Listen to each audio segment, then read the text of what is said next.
Mughal dynasty اپنے عروج پر تھی تو بہت کم قحط پڑے، جو پڑے خشک سالی کی وجہ سے پڑے، اور اگر قحط پڑے تو اس کو مغل دربار نے بہت اچھے سے نپٹ لیا، بہت کم اموات ہوئیں، اموات کی تعداد درجنوں میں بتائی جاتی ہے۔ مغل دور میں وہ کس قسم کی پالیسیز تھیں، کس قسم کی حکمت عملیاں تھیں کہ قحط نہیں پڑتے تھے، ان کا بھی تھوڑا سا ذکر کر لیتے ہیں۔ ایک اہم معاشی پالیسی یہ تھی کہ غذائی اجناس کو برآمد نہیں کیا جاتا تھا، اسی طرح غلہ ذخیرہ کیا جاتا تھا۔ جب خشک سالی ہو جاتی تھی، بارشیں نہیں پڑتی تھیں، کوئی برا وقت آ جاتا تھا تو لوگوں میں مفت خوراک تقسیم کی جاتی تھی۔ ایک آخری بڑا قحط اورنگزیب کے دور میں پڑا۔ اورنگزیب جسے بالخصوص بی جے پی نے اور ہندو انتہا پسندوں نے ایک بہت بڑا ولن بنا کر پیش کیا ہوا ہے، اور شاید اس کے بہت سے اقدامات تھے جن کے ساتھ اتفاق نہیں کیا جا سکتا، اس بات سے قطع نظر اورنگزیب کے دور میں بھی جب قحط پڑا تو بہت زیادہ اموات نہیں ہوئی، اموات کی تعداد چند درجن سے آگے نہیں گئی، اور اس کی بڑی وجہ یہ تھی کہ خزانے کے منہ کھول دیے گئے، غلے کی جو اجناس جمع کی گئی تھیں وہ لوگوں میں مفت تقسیم کی گئی، اور اس سارے عہد میں قیمتوں پر کنٹرول کی ایک پالیسی جاری رہتی ہے۔ اب آئیے دوسرے نقطے کی طرف، ہم آپ کو پہلے ایک سلائیڈ دکھائیں گے جس میں یہ بتایا جائے گا کہ آج سے تقریباً 3 صدیاں پہلے عالمی معیشت میں چین اور ہندوستان کا کیا حصہ تھا اور پورے یورپ کا اس میں کیا حصہ تھا۔ تو پہلی سلائیڈ میں آپ دیکھ سکتے ہیں سب سے اوپر چین کا ذکر ہے، جس کا عالمی جی ڈی پی میں حصہ سن 1700 میں 23.1% تھا۔ 1820 میں ابھی یہاں پر سامراج کا قبضہ شروع ہونے والا ہے، یہ حصہ 32.4% تک بڑھ چکا تھا، لیکن برطانوی سامراجی مداخلت کے بعد 1890 تک یہ کم ہو کر 3.2 پر آ چکا تھا، اور پھر آزادی کے یا چین انقلاب کے کچھ سالوں کے بعد تک یہ 5.2% پر کھڑا تھا۔ آج دوبارہ جب کلونیلزم کا خاتمہ ہو چکا ہے، ہم جانتے ہیں کہ چین ایک بڑی عالمی قوت بلکہ عالمی سطح پر دوسری بڑی عالمی معیشت بن چکا ہے۔ یہی مثال ہندوستان کی ہے، جس میں سے نکل کر پاکستان اور بنگلہ دیش بھی علیحدہ علیحدہ ریاستیں بن چکے ہیں۔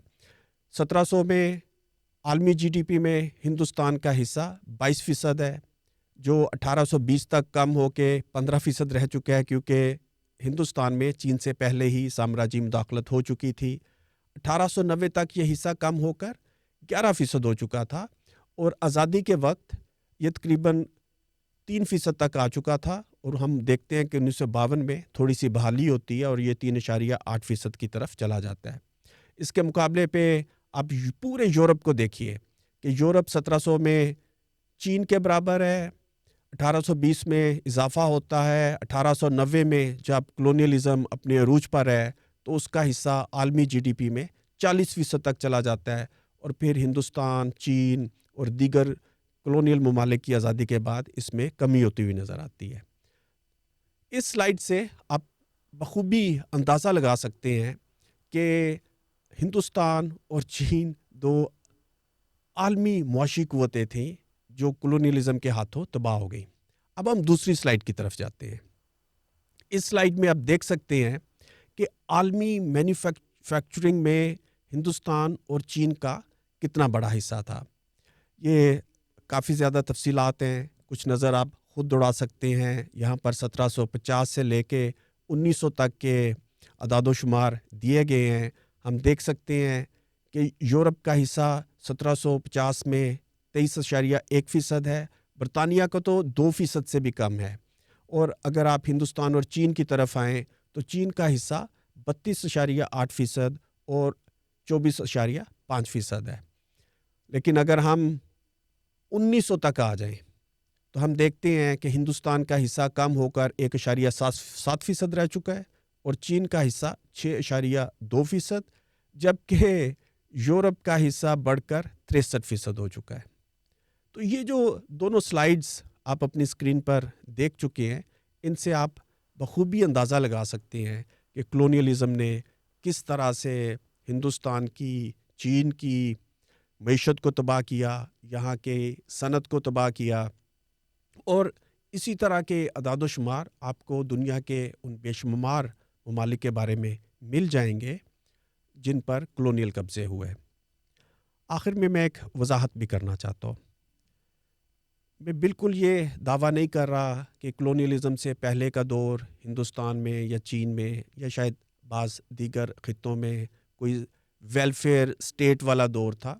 بلا شبہ بہت سے مسائل تھے ہندوستان میں، بالخصوص کاسٹ سسٹم تھا، غریب امیر کا فرق تھا، تفریق تھی، لیکن کسی بھی طرح سے یہاں کے مسائل اس بات کو جسٹیفائی نہیں کرتے کہ ان ممالک پر آ کر یورپی سامراجی ممالک غلبہ حاصل کر لیں۔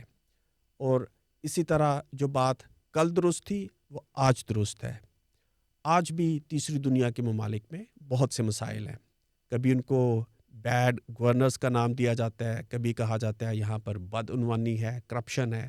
بلا شبہ یہ مسائل یہاں پر ہیں، لیکن ان مسائل کا مطلب یہ نہیں ہے کہ سامراجی ممالک تیسری دنیا کے ممالک میں نو کلونیل طرز کی مداخلت کریں۔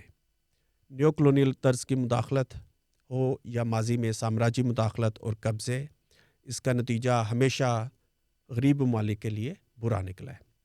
پروگرام میں ساتھ دینے کا بہت شکریہ۔